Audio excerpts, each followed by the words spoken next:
guide for me also in walk of life. Vijayaji, my dear friend, Rajendra Dije, from whom himself is an acclaimed writer, very good orator, and more than that, activist. The activists who take the cause and then see that the cause is finished, or he achieves the goal, is that Rajendra Dije. And another, my friend who is here, Mr. Jayaprakash Kathani, one who dedicated his life for the nation building. You all will be curious that what he is doing. He is working with one of the leading organizations of the country, rather the biggest NGO in the world. He is Rashtriya Swayamsevak Sangh, and he is working with Rashtriya Swayamsevak Sangh as a volunteer. He was a pracharak, he was a expansionist for RSS for quite a long period in rural India. And he is there, and more than that, this August gathering of my all young friends. आज खऱ्या अर्थानं मला या पुस्तकाचं प्रकाशन करताना आनंद होतोय. आणि या आनंदाचं कारण असं की मला तुमच्या द्यायला मिळाले. मी तुमच्या ज्यावेळेस बघतोय त्यावेळेस मला कुठेतरी माझा चेहरा दिसतोय, कुठेतरी माझ्या काकांनी शाळेत असलेल्या माझ्या मैत्रिणींचा चेहरा कुठेतरी मला इथं दिसतोय. आणि म्हणून मला आज एक आनंद अशासाठी होतोय की कुठेतरी मी माझ्या बालपणात परत आले. आणि हे बालपण मिळवून दिल्याबद्दल मी सनाया मॅडमचं आणि शरदजींचं मनपूर्वक आभार मानतो. मित्रांनो, या पुस्तकाकडे ज्यावेळेस मी बघत होतो त्यावेळेस असं म्हटलं जातं की पुस्तक कसं ओळखायचं. तर त्याला 2-3 क्रायटेरिया आहेत. पुस्तक कसं ओळखायचं, पुस्तकात काय असू शकेल हे कसं ओळखायचं. पुस्तकाच्या नावावरून पुस्तक ओळखायचं. काही वेळा ते फसवं होतं, कारण नावाकडे बघितल्यानंतर काही वेळा आपली गैरसमज होऊ शकते. एक साधारणतः वर्षभरापूर्वी मी एका पुस्तकाच्या प्रकाशनाला गेलो होतो नाशिक, आणि पुस्तकाचं नाव होतं फुलपाखरू. साखळी तालुक्यातले जेवढे म्हणून त्याचे लेखक आहेत, आणि त्या पुस्तकाच्या प्रकाशनाला ज्यावेळेस गेलो होतो आणि त्या पुस्तकाचं नाव होतं फुलपाखरू, मला वाटलं काहीतरी फुलपाखरांबद्दल लिहिलं असेल. मग नंतर वाटलं त्या लेखकाच्या पर्सनॅलिटीकडे बघून कदाचित त्यांनी स्वतःबद्दल काहीतरी लिहिलं असेल. एवढी सुंदर निकळ पर्सनॅलिटी होती त्या व्यक्तीची. मला वाटलं त्यांनी स्वतःबद्दल काहीतरी लिहिलं असेल. ज्यावेळेस पुस्तक मी हाताशी घेतलं आणि वाचायला सुरुवात केली त्यावेळेस मला लक्षात आलं की एका प्लॉट बद्दल. This particular book was regarding one plot arranged or organized or conspired by one anti-national element, and the plot was to blow the entire Singapore land, which was the theme behind that particular book known as Prakarna. म्हणून पुस्तकाच्या नावाकडे जाऊ नये, तो पुस्तकाच्या लेखकाकडे बघावं का, तर त्यावरही जाऊ नये असं मला वाटायला लागलं त्यावेळेस मॅडमकडे बघतो. कारण त्यांनी 3ही पुस्तकं जे लिहिलेले आहेत त्याचं नाव जर आपण बघितलं, 3ही पुस्तकांच्या नावाकडे जर आपण बघितलं तर त्यावरून आपला असा गैरसमज होऊ शकतो की कोणीतरी एखाद्या सत्तरी गाठलेल्या किंवा वयस्कर साधवीने हे पुस्तक लिहिलेलं आहे का, असा आपला गैरसमज होऊ शकतो. कारण त्यांचं पहिलं पुस्तक होतं वर्ड्स ऑफ लाईफ. मला वाटतं लोक निवृत्तीला आल्यावरती आयुष्य संपत असताना कुठेतरी वर्ड्स ऑफ लाईफ लिहून जातात. त्यांनी त्यांच्या आयुष्याचा तो ठेवा तुमच्या पुढे कमी वयात. त्यामुळे मला असं वाटतं की त्यांच्याकडेही पाहून या पुस्तकावर अंदाज घालू नये. अंदाज काहीसा फसवायचा. तर त्याच्या मी दुसऱ्या पुस्तकाकडे बघितलं आणि मग लक्षात आलं त्याचं नाव आहे वर्ड ऑफ थॉट्स. खऱ्या अर्थानं आपल्याकडे थॉट देण्याची जबाबदारी ही आपण ज्यांना साधू म्हणतो तो बाबा म्हणतो. कारण बाबांचं प्रचंड पीक या देशात आले, त्या बाबांवरती टाकलेली आहे वर्ड्स ऑफ थॉट देण्याची. विचार तुम्ही द्या, विचार अंगीकार करण्याचं म्हणतो आपण, आणि ह्या बाबा लोकांना जबाबदारी असतो. तर तसंही नाहीये. त्याच्याकडे पाहिल्यावर लक्षात आलं लोकांना त्या बाबा पण नाही. तर तिसऱ्या पुस्तकाकडे ज्यावेळेस बघितलं त्यावेळेस पुस्तक होतं पेरेंटहूड. आणि मग मात्र मला वाटलं की पेरेंटहूड बद्दल त्याच लिहू शकतात, कारण त्या इतक्या सगळ्या मुलांच्या आई म्हणून काम करतात. All those who are sitting over here, and I'm very sure that you are just a tip of iceberg, those birds. There may be a lot many those who are below the rank of 8, those who may not be here today. आणि म्हणून मला असं वाटतं की त्या सगळ्यांच्या आई म्हणून लिहित आहे आणि हा लिहिण्याचा अधिकार त्यांना आहे. पेरेंटहूड बद्दल लिहिण्याचा अधिकार मी ज्यावेळेस पुस्तक चालत होतो त्यावेळेस मला असं लक्षात आलं की पेरेंटहूड बद्दलचे सगळेच मुद्दे त्यांनी कव्हर केले. मुलांच्या आयुष्यात एक्स्ट्रा करिक्युलर ऍक्टिव्हिटीज कशा असाव्यात, मुलांच्या आयुष्यात क्रीडेचं काय महत्व, स्पोर्ट्सचं काय महत्व, whether this particular young generation should use mobiles and gadgets याच्याबद्दल कुठेतरी त्यांनी लिहिलं आहे. हे लिहित असताना मुलींना कसं वाढवावं याबद्दल पण त्यांनी लिहिलं. आणि मला वाटतं खऱ्या अर्थानं आज समाजात गरज आलेली असेल तो विद्यार्थ्यांना टीचर जगायचं कसं हे शिकवतो. रूढ अर्थानं शिक्षण सगळीकडे, routine education is everywhere, but what is not available is a lessons for the life. And most important, in order to become a good citizen of this country, is a lesson for life. Having a lawyer, having a person who is handling the matters of the government, in various sensitive cases, maybe from the drugs to the child abuse, maybe from the child abuse to the rapes of small girls, all these cases are handled. And while handling those cases, I have realized that what is commonly lacking is an education of life. A moral education is lacking. Not only a moral education is lacking, but what is lacking is a common sense that needs to be embedded, needs to be cultivated in the mind of students. आणि मला असं जाणवलं ते खऱ्या अर्थानं कमी पडत आहे आणि ते देण्याचा प्रयत्न आज मॅडमने केलेला आहे आणि म्हणून त्यांचं कौतुक करावं. मगाशी आमचे मित्र राजेंद्र दिघे बोलताना एका ड्रग्सच्या केसबद्दलचा उल्लेख आहे. आज आपण ज्यावेळेस काम करत असतो त्यावेळेस जाणवतं तुम्ही अजून त्या एज ग्रुप मध्ये यायचे आहे, पण येणारा हा दिवशी आणखी वर्षभराच्या कालावधीत 2 वर्षाच्या कालावधीत ज्यावेळेस तुम्ही लग्न सोडून बाहेर पडता त्यावेळेस एक फार मोठ्या जगाला तुम्ही एक्सपोज व्हा आणि मग ते जग आपल्याला लक्षात येईल की त्या जगामध्ये फुलांचे काटे जास्त, फुलांच्या आत काटे लपलेले आहेत आणि हे काटे ओळखण्याची वेळ आज आपल्यावर आणि ही काटे ओळखण्याचं शिक्षण देण्याचा प्रयत्न ह्या पुस्तकातून केला गेलेला असतो. मी ज्या केसबद्दल निघे सर म्हटले होते त्याचा मी आता उल्लेख करतो. आपल्या नाशिक शहरातला एक तरुण मुलगा किंवा आधी आहे, गेल्या 10 दिवसात सगळे पेपर्स आपण बघितले. साधारणतः 1 ऑक्टोबर पासूनचे सगळे पेपर्स आपण बघितले तर तुमच्या असं लक्षात येईल की फक्त एक नाव धरून होते, दलित पाटील. फक्त दलित पाटील 300 करोड, दलित पाटील 60 करोड, दलित पाटील 220 करोड या पद्धतीच्या त्याच्या इस्टेटीचे आकडे. 6 वर्षापूर्वी तो पोरगा रस्त्यावरती गाडी चालवत होता. तो 6 वर्षाच्या नंतर 2023 मध्ये जवळपास 1000 करोडचा मालक. कारण हा 1000 करोडचा मालक असताना त्याने पिढ्या बदला केले. मला पैसे सगळं आहे यापेक्षा मी ते कसे कमवतो हे फार महत्वाचं आणि हे शिक्षण आपल्याला घेण्याची वेळ आहे. ड्रग्सचा व्यापार करू येणाऱ्या सगळ्या पिढ्यांना असू जर तुम्ही पैसे कमवणार असेल तर ते निषेधार्थ आहे आणि हे काटे ओळखण्याची आपल्याला गरज आहे.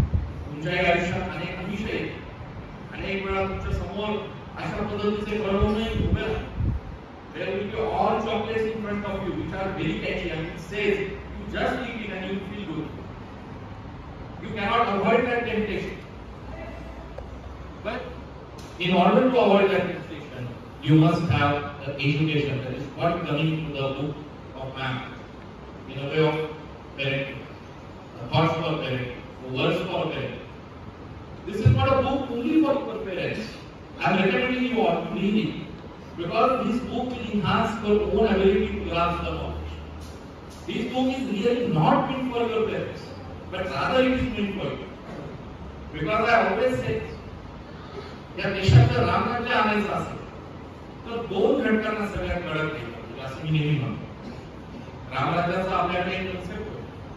रामराज्यात चोरी होत नव्हती, अनिती नव्हती आणि अशी अनिती असेल तर तुझ्या विरुद्ध रामाने स्वतःची ताकद उभी केली होती, एक स्वतःचा फोर्स उभा केलेला होता आणि मग असं रामराज्य जर यायचं असेल तर 2 घटकांना सगळ्यात सजग हवं. एक घटक आहे शिक्षणाचा आणि दुसरा घटक आहे मातृशक्ती. मी वकील असताना हे नेहमी सांगतो या जगात सगळ्यात मोठं कायद्याचं विद्यार्थी जर काही असेल तर ती तुमची आई आहे.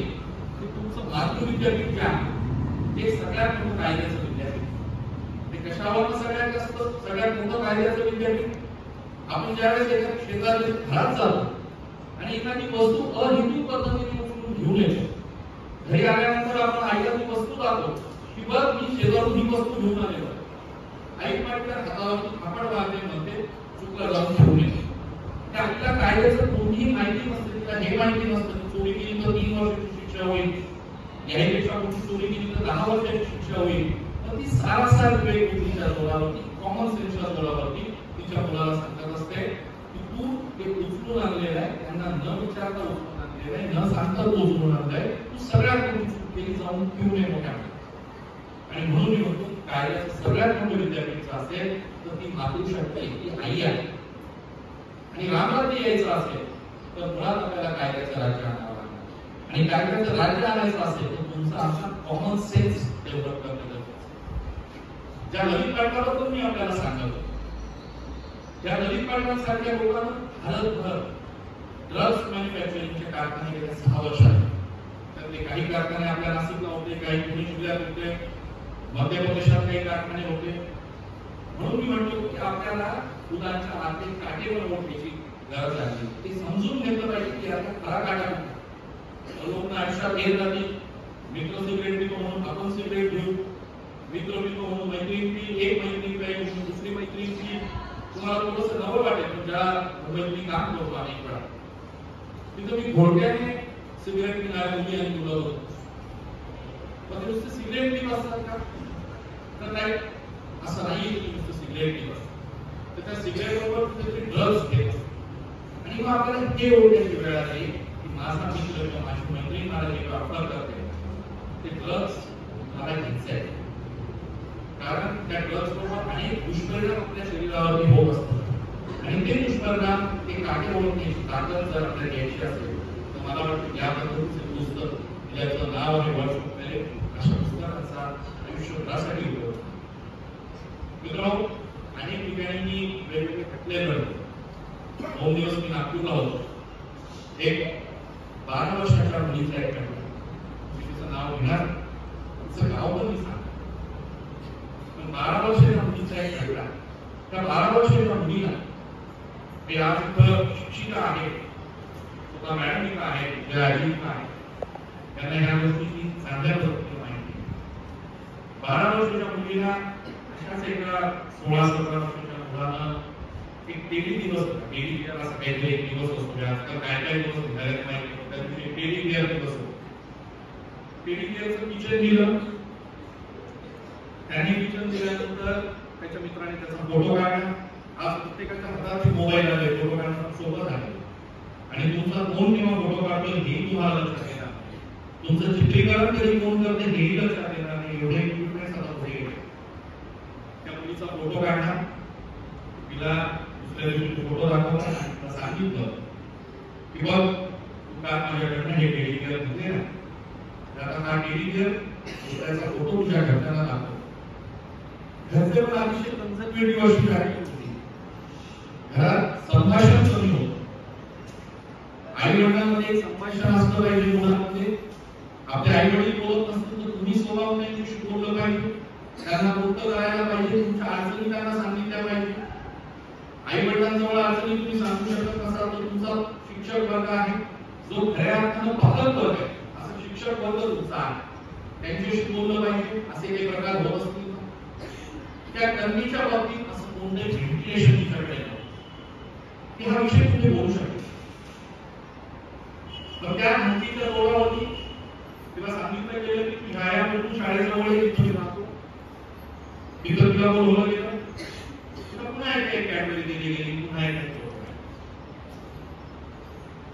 त्या कॅडबरीच्या जोरावरती आता वेगवेगळे दिवस निघाले. मला माहिती नाही तुमच्यापैकी किती जणांना त्याची कल्पना आहे. पण तुमच्याकडे त्यावेळेस माझं मित्र शरद भालेराव आणि सारख्या कडक लोक आहेत त्यावेळेस त्यामुळे तुमच्याकडे दिवस साजरे होत. पण असाच एक तीच डे होता. त्या तीच डेच्या दिवशी तुला बोलवलं गेलं आणि तुला सांगितलं आज तीच डे, आज तीच डे आहे. 12 वर्षाची मुलगी, तू समज कमी आहे, किंबहुना मी म्हणेन अतिशय नादान अशी 12 वर्ष एक किस्सा प्रकार केला गेला आणि त्याच्यातून रॅकेट वाटत गेलं, बिचारीवरती अत्याचार झाले. पोलीस यंत्रणा देखील प्रत्येक वेळा चांगलंच काम करते असं नाहीये. पोलिसांनी तक्रारी घेतल्या नाही, प्रचंड असं प्रपोषण त्याच्यावरती उभं राहिलं. अनेक वकिलांनी सांगितलं की त्या ठिकाणी 3 महिन्याचा उशीर झालेला आहे, हा खटला होणार नाही, ती मुलगी प्रचंड ट्रॉमॅट आहे, ती मुलगी होणार नाही. शेवटी अशा परिस्थितीत तत्कालीन मुख्यमंत्री देवेंद्र फडणवीसांनी मला बोलवलं आणि मला म्हटलंय की त्यांचे माझे वेगळ्या प्रकारचे रिलेशन सगळी एक काम तुला करायचं. मी त्यांना गोमला मी बघतो, गोमाला एक दिवस आम्ही 400 वाजतो, 400 वाजता दुसऱ्या दिवशी त्यानंतर देवेंद्र एक्सपेक्टेशन होतं 400 वाजल्यानंतर मी म्हणेन की ते काम करत नाही. ते म्हटले नाही सांगायचं, नाही वॉर्डर करायचं, आपल्याला ही केस करायची चालवायची म्हटलं. आणि मी त्या मुलीशी इंटरॅक्शन करायला लागलो. जी मुलगी बोलत नव्हती तिला कोर्टात बोलायला लावलं, कोर्टात साक्ष द्यायला लावलं, जे घडलं होतं ते सगळं मांडायला लावलं.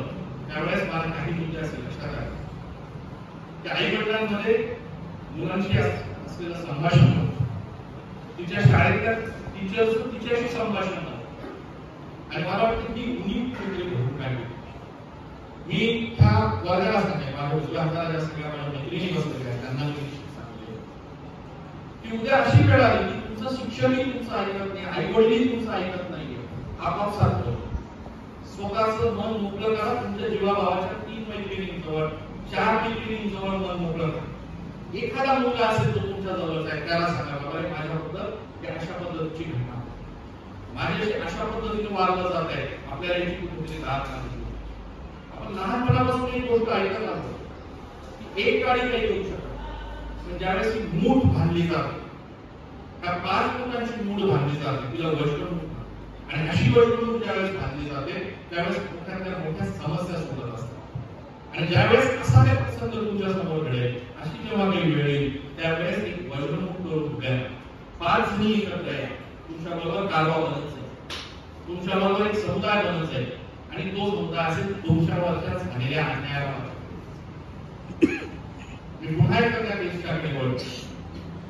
त्या कन्येला बोलायला तयार केलं आणि ही मुलगी डिप्रेशन मध्ये साधारणतः 2 वर्ष होती, बोलत नव्हती.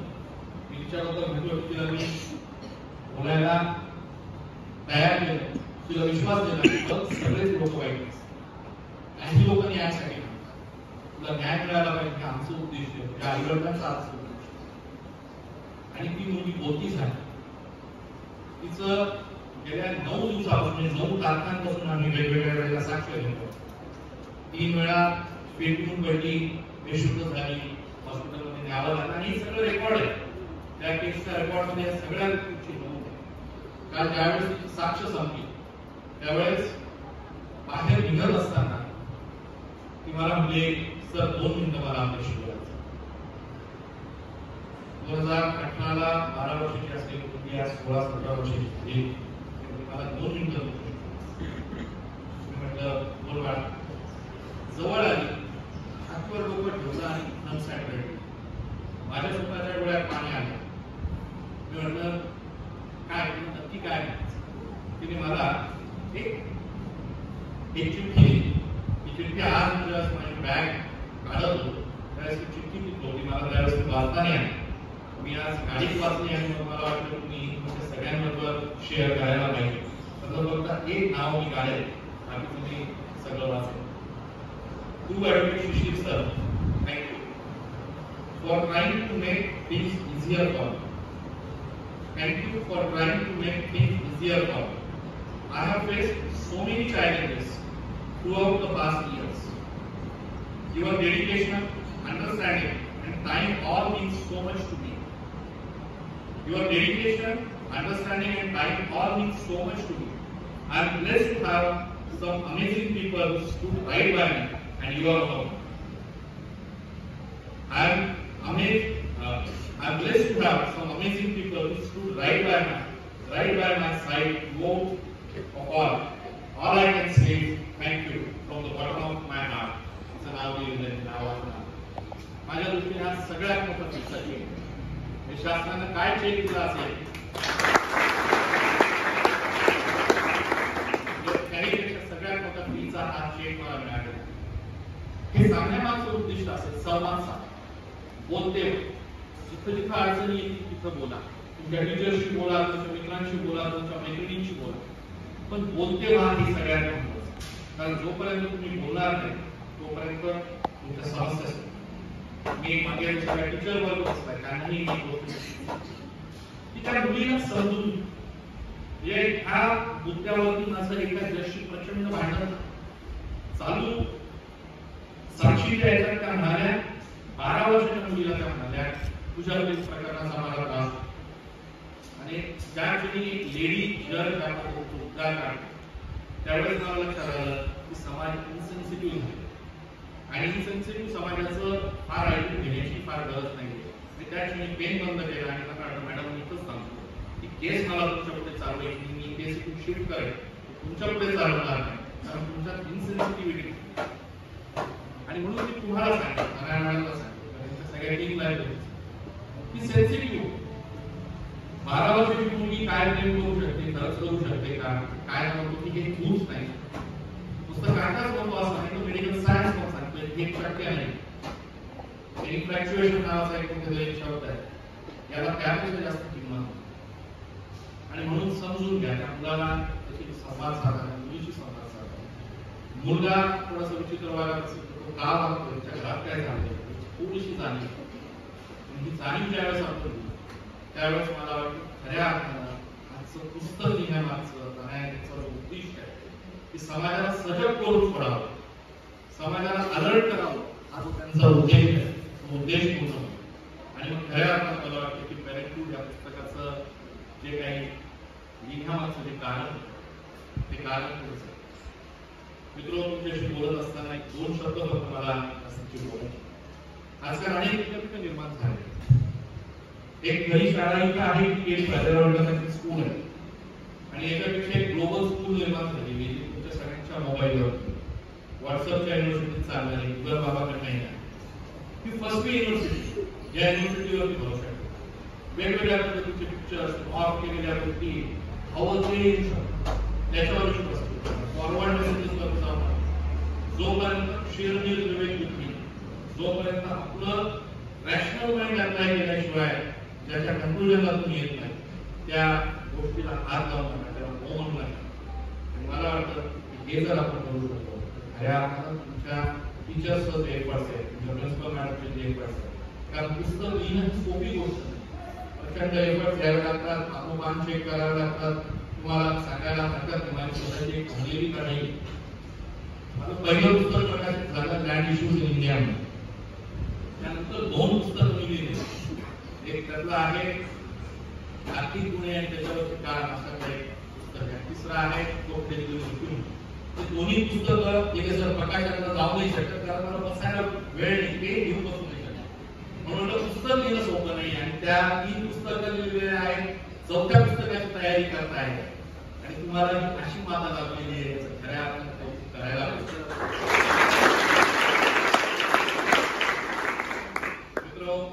ते पुस्तक तुम्ही सगळे वाचा, त्याच्यात वाद नाही. एक गोष्ट मात्र निश्चित सांगतो, you all are taking an education in English medium. It is well said by someone in 1880s somewhere it is said that English हे वाघिणीचं दूध आहे असं म्हणतात. आणि खऱ्या अर्थाने इंग्लिश हे वाघिणीचं दूध. पुढच्या जगात जर वावरायचं असेल, जर प्रगती करायची असेल तर आपल्याला इंग्लिश चांगलं आलं, इंग्लिश नुसतं चांगलं आलंच पाहिजे असेल, चांगलं बोलता आलं. आज या महाराष्ट्रात एक काळात दक्षिण भारतीयांचा प्रचंड असा प्रभाव आलेला आणि त्याच्यामागचं एकच कारण की त्यांना इंग्लिश चांगलं येतं. आणि ज्यावेळेस हे तत्कालीन बाळासाहेब ठाकरे ज्यावेळेस लक्षात आलं त्यावेळेस त्यांनी स्थानिक लोक स्वराज्य संस्था ही नावाची टीम उभी केली आणि त्याच्यातून मुंबईच्या मराठी पोरांना इंग्लिशचं शिक्षण देणं सुरू केलं. आणि त्याचं कारण झालं की सगळ्या बँक्समध्ये, एअर इंडियामध्ये सगळीकडे मराठी माणसं दिसायला लागली, कारण ती मुलं शिकून आले आणि हे शिक्षण तुम्हाला घ्यायचं. शिकत असताना आपल्या मातृभाषेला विसरू नका.